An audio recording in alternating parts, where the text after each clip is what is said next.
ఉమ్మడి తూర్పుగోదావరి జిల్లాలో బార్ల లైసెన్సుల కోసం అప్లికేషన్స్ రప్పించేందుకు ఎక్సైజ్ అధికారులు నానా అవస్థలు పడుతున్నారు. దూరంగా ఉంటున్న వ్యాపారులను ఒప్పించేందుకు ముప్పుతిప్పలు పడుతున్నారు. ఫస్ట్ టైం దరఖాస్తులు ఆహ్వానించినప్పటికీ స్పందన లేకపోవడంతో రెండోసారైనా సక్సెస్ అవ్వాలని ఎడతెగని ప్రయత్నం చేస్తున్నారు. పోస్టింగులకు ఎసరు వచ్చే విషయం కావడంతో బాబ్బాబు ఒక బార్ తీసుకోండని బతిమాలుకుంటున్నారు. ఆంధ్రప్రదేశ్ ప్రభుత్వం తీసుకొచ్చిన బార్ పాలసీకి ఆశించినంతగా స్పందన రావడం లేదు. ఉమ్మడి తూర్పుగోదావరి జిల్లాలో 53 బార్లు ఏర్పాటు చేయడానికి ఎక్సైజ్ అధికారులు నోటిఫికేషన్ ఇచ్చారు. లైసెన్సుకు సంబంధించి కొత్త పాలసీ ప్రకటించారు. వేలం విధానం ఎత్తివేసి కొత్తగా లాటరీ సిస్టమ్ తీసుకొచ్చారు. ప్రతి బార్కి కనీసం 4 అప్లికేషన్లు వస్తేనే లాటరీ తీయాలనే నిబంధన ఉంది. ఒక్కో అప్లికేషన్కు 5 లక్షల ఫీజు చెల్లించాల్సి ఉంటుంది. లైసెన్స్ ఫీజు ఏరియా ఆధారంగా మరో 55 లక్షలు ఫిక్స్ చేశారు. 2025 నుంచి 2028 వరకు బార్ లైసెన్స్ ఉంటుంది. ఆగస్టు 18 నుంచి 26 వరకు దరఖాస్తులకు గడువిచ్చారు. వ్యాపారుల నుంచి పెద్దగా స్పందన లేకపోవడంతో ఆగస్టు 29 వరకు గడువు పెంచారు. 30న డ్రా తీశారు.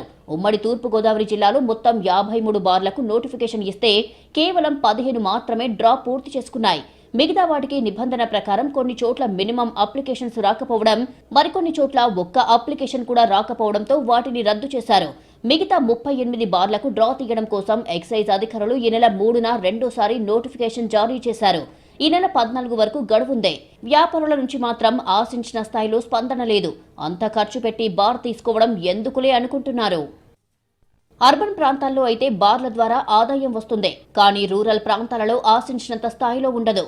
ఎక్సైజ్ శాఖ ఉన్నతాధికారులు మాత్రం ఖచ్చితంగా అన్ని బార్లు కంప్లీట్ అయిపోవాలని జిల్లా స్థాయిలో అధికారులకు ఆదేశాలిచ్చారు.